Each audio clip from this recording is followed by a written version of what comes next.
Friday the 13th Part 6, Jason Lives, is probably my favorite installment of the series. While I love pretty much all of the films prior, there's something about this one that stands out to me. Maybe it was because I was just at the right age to see this one in the theater by myself with a few of my horror movie-loving friends. Or maybe it was because of the awesome Alice Cooper music video. Or the fun balance of comedy and horror writer-director Tom McLoughlin delivered. Or maybe it was all of those reasons. Whatever it was, I can't help but smile every time I watch this installment, which may be the last of the great Friday the 13th movies.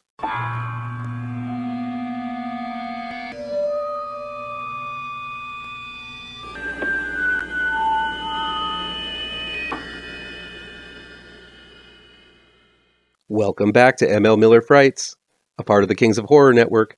I'm ML Miller.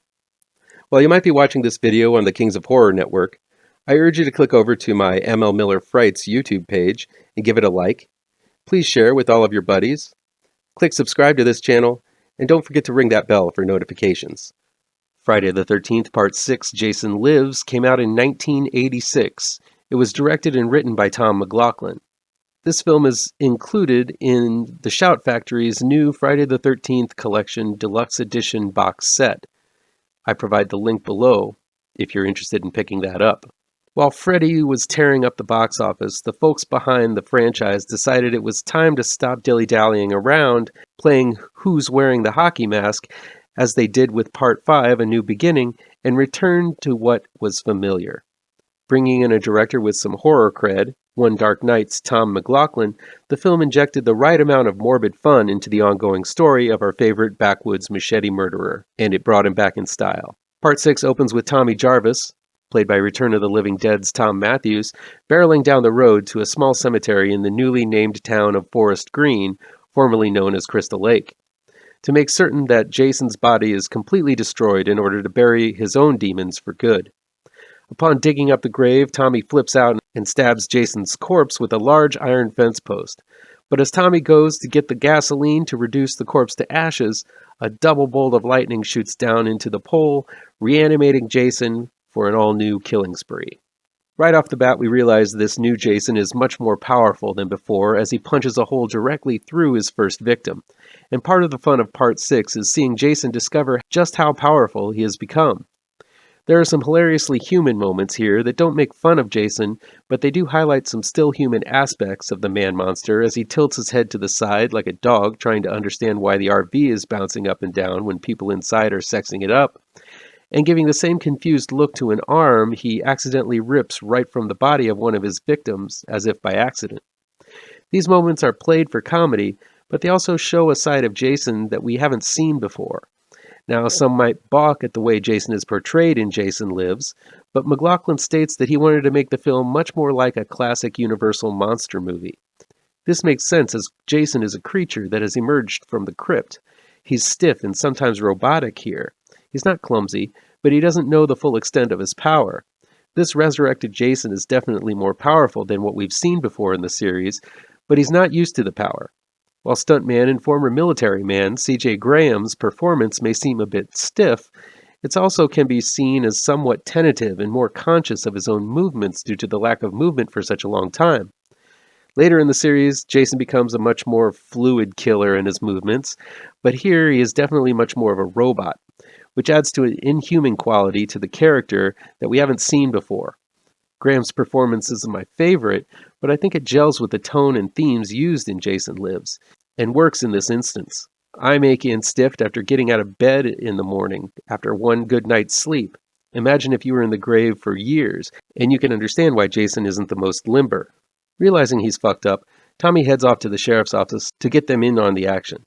Of course, they don't believe him, but the sheriff's rebellious daughter, Megan, played charismatically by Jennifer Cook, who is so 80s hot here, is more than happy to bust him out and help him on his quest. I always thought John Shepard from Friday the 13th Part 5, A New Beginning, played things a little too cardboard as Tommy Jarvis, the boy who took down Jason. Seeing Tom Matthews in the role gives the Tommy character much more mania, but he's still also likable at times. Matthew plays Tommy as a driven character who may be distracted by Megan's moose knuckle jeans for a short time, but once he sees Jason, he cares about nothing but revenge. What makes Jason Lives so much fun is that it seems like McLaughlin had a blast coming up with kills that are unique and entertaining. Jason tears folks apart, using unconventional instruments of murder to enact his vengeance. Some of the most iconic scenes in the series come from this installment, specifically the scene where Jason is standing in the middle of the road with a spear, and the entire RV scene ending with Jason standing atop a flaming RV, proud as a peacock of his kill. This is a film to go see in the theater and laugh out loud every time Jason takes a life. McLaughlin recognizes Jason's anti-hero potential here, giving him numerous poster-worthy shots through the entire film. Another first for the film is that there are actually kids involved here. Most of the time, the counselors are setting up camp, but with the inclusion of kids, the danger is upped a notch or three. While I would like to think Jason, who himself is kind of a grown-up man-child, wouldn't murder kids, there are subtle hints here and there that make it feel he might have gone there given the time. For instance, Jason slowly walks up to Nancy, the main little girl, played by Courtney Vickery, while she is praying for him to go away in the cabin, but is distracted when the police show up to the camp. We'll never know if Jason would have done what he does best in that case, but it sure seems that when he bursts through the same cabin wall after doing away with the entire police force, he intends to do some serious harm to the little kiddies. It would have made for a much darker movie, but McLaughlin only suggests the danger rather than shoving it in our faces. At the same time, I think a missed opportunity was had here to give a little bit more attention to the kids and maybe set up a scenario where Nancy is being bullied by some of the other kids, which would have reflected back to Jason's own experience with bullies as a kid. One of the things that always annoyed me with Jason Lives are the two young, cool kids having a lame running commentary under the bed. So what did you want to be when you grew up? A scene where those two kids push Nancy into the water, and then a later one where Jason smashes their New Kids on the Block haircutted heads together like watermelons would have been pretty satisfying. Or maybe that's just me. While they only share one on-screen smooch, Tommy and Megan are one of the more likable couples in the entire Friday the 13th franchise. Sure, they just met, but there's a lot of solid chemistry between the two. I think a lot of that has to do with Jennifer Cooke's charm. I love the rebellious sheriff's daughter role she plays, yet she shows a lot of strength when she realizes she has to take care of the kids when all the rest of the counselors are dead. She also shows her more innocent side in the surprisingly touching scenes where she's calling out for her daddy when she keeps finding her friends dead around the camp. I was also quite surprised at how moving Sheriff Garris's role was, played by David Kagan. This could have been a one-note hard-ass lawman role, but because he's also a single father, there's a layer there that adds a bit more depth. I found myself rooting for the guy when he bursts out and desperately attacks Jason when he realizes the monster is heading for his daughter. This feels like one of the last Friday the 13th installments where there is a real attention to character, as the actors don't just feel like fodder for Jason to knock down, but actual thought-out characters played by capable actors. Even smaller roles like McLaughlin's wife Nancy McLaughlin, who drives the VW and gets speared in the face, have a memorable charm to them. Keen eyes will see Welcome Back Kotter's Horshack, played by Ron Palillo as Tommy's partner in crime who doesn't have the heart for grave robbing, and Ghost's Tony Goldwyn can be seen on the business end of Jason's spear at one point in the film. Another notable kill is Scream Queen Darcy DeMoss's face being shoved through the metal siding of an RV, which could never happen in a million years, but it makes for a cool kill nevertheless. I also enjoyed the lovable tool that is Court, played by Tom Fridley, for his sheer douchebaggerishness that exemplified the era the film was made, and the childish glee he has driving the RV. Another thing I wanted to point out is the unwarranted brutality of Paula's death scene. Carrie Noonan plays the character as sincere as can be, and if you're following horror rules, she's pretty much the epitome of the final girl, as she seems to be smart, spunky, yet innocent and virginal at the same time. But Jason tears her apart, tossing her in and out of a window, and then repainting the entire room with her insides. It makes for one of the more horrific scenes in the entire film. Friday the 13th Part 6 is just tops for me. It highlighted that these movies can be fun and feels much more on point and mainstream than most of the later films in the series. There are a few times the horror missed its mark. The smiley face in the tree after the survivalist smashes into it is lame. As is caretaker Martin's line, "Some folks sure have a strange idea of entertainment," said straight into the camera. But scenes where Jason tracks Paula as she walks through the children's bunks from behind the window, and the scene where Jason spears Tony Goldwyn and tosses him over his head and then bursts through the window of the RV bug more than makes up for a few cringy moments. And again, from start to finish, that entire mobile home scene is one of the most iconic scenes of the series. Add in the final shot of Jason floating from a chain at the bottom of Crystal Lake, and this film is chock full of moments that should make Friday the 13th fans stand up and cheer. I know I did when my friends and I saw it in the theater. Jason Lives shows Jason during the day too much, and there's way too much showing of Jason altogether. The trademark kill, kill, kill, ma, ma, ma is scantily used, but at least we have that thunderous Manfredini score. McLaughlin really was going for an old school monster movie vibe here, and it worked.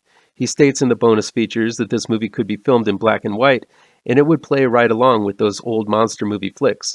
I wholeheartedly agree. McLaughlin adds in some fun winks and nods to Friday the 13th and horror greats using Cunningham, Carpenter, and Garris for names and places. Plus, the use of Karloff's garage is not a coincidence given the fact that Jason is given life by electricity, just like Frankenstein. These small acknowledgments are subtle, but give deft listeners something to smile at. And that seems to be McLaughlin's goal in this film, making a Friday the 13th movie that can be fun and scary all at once, an all-around great time at the movies. Of all the extras, the true highlight for me of this collection deluxe edition box set is an animated storyboard sequence of the unfilmed final scene with Jason's father Elias as he visits his grave and realizes his boy's body is not buried there.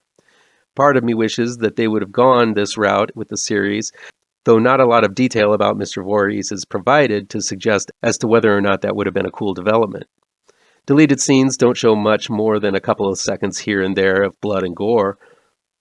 What really bothers me most is that the disc doesn't include Alice Cooper's He's Back, the Man Behind the Mask video. The accompanying music video was a must for all films of the late 80s, as MTV had become an all-important tentpole of youth culture at the time, and once heard, you won't be able to get it out of your head all day. He's Back, the Man Behind the Mask is a fantastic little rock ode to Jason, and while the video is all kinds of cheese, it still gets me all excited and takes me back to the weeks leading up to me seeing this film in theaters when it first came out. Though it's not on the Blu-ray, for your listening pleasure, I've included a link to it below for those too young to remember its sheer awesomeness. For me, it doesn't get any better than Friday the 13th Part 6, Jason Lives. Sure, there are highlights in upcoming installments, and the original 4 were the best, but this is a fantastic bookend to the Tommy Jarvis saga portion of the franchise. Not only does the film encapsulate the era that it was made, but it really elevated the franchise to a higher level of mainstream fun. Relish in this one, folks. It's all downhill from here. That'll be it for today. Please chime in down below in the comments and let me know how on the nose or mind-numbingly wrong I am, or you can counter with your own review. So guys, you know how YouTube works. I'd love to be able to dedicate more time to this channel. I'm not monetized yet, so if you want to help me out, remember to hit all the pertinent bells and whistles down below. Want some spooky comics to read? I have 2 new horror comic book trade paperbacks you should look out for. Both Grave Trancers and Pirouette, collecting never-before-published issues, can be found in only the finest of comic book shops. If you're looking for written reviews, you can find them on my website, mlmillerwrites.com. If you really want to show your support, I also have a Patreon page at mlmiller.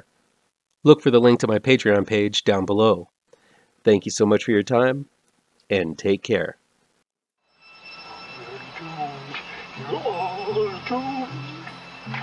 You're doomed to live the life you're meant to be, stuck inside your reality. You're